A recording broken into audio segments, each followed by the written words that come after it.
saying that as a union, our position has been that we oppose the housing levy. That position has not changed. We continue to oppose the housing levy, and we strongly support the findings of the court that the housing levy was unconstitutional, therefore null and void. We strongly support that because we believe that Kenya has enough money for affordable housing program. And even when you say, the president said that the housing affordable program has already created 120,000 jobs, we are all aware that the money that has been collected from the housing levy has not yet been started being used. There are no regulations, there's no board, there's no board to manage that kind of money. So from where I sit, I support the housing, the affordable housing program, but not that money coming from the workers, because we already have a lot of money from the National Social Security Fund, which is raising a lot of billions, and that money can be invested in affordable housing program.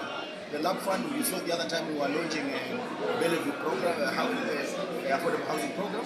We have another one in Makasembo, in Kisumu, across the country. So from where I sit, I believe the country has enough money, and there is any need for Kenyan workers to be taxed. You look at the National Social Health Insurance Fund.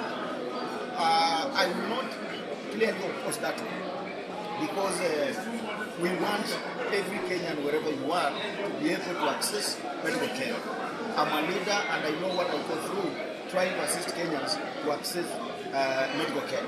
But we want to ensure that we must ensure that this money goes to helping Kenyans. You remember the current NHIF,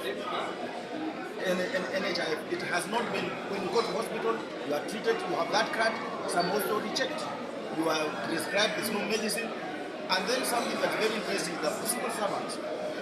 So we had a medical allowance of up to 4,000, which was taken away from our payslips, and that medical allowance was used by the government to come out civil servants comprehensive medical scheme.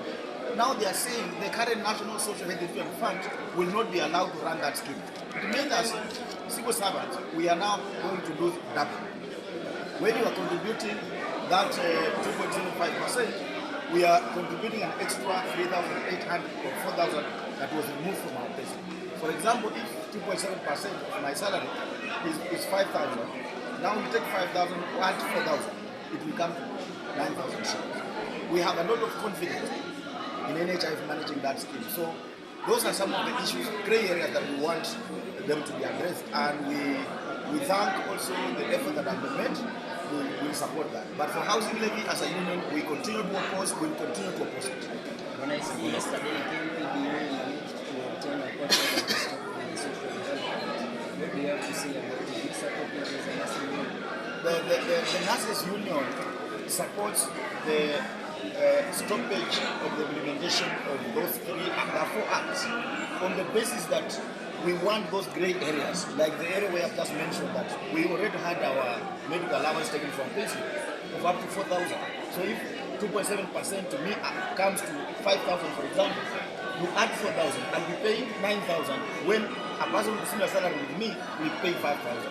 And yet the 4,000 extra is not giving me any service. But for the National Social Health Insurance Fund, as a Kenyan, as a true leader, I must support that. Because all of you will agree with me that when you go in the village, almost everywhere, people are contributing for medical cover, people are in hospital, you have to contribute. But if this scheme will come up and every Kenyan will have an opportunity to go to hospital, get treated, go home and we don't pay anything, that is something that we must welcome as leaders and we must support. Do you think workers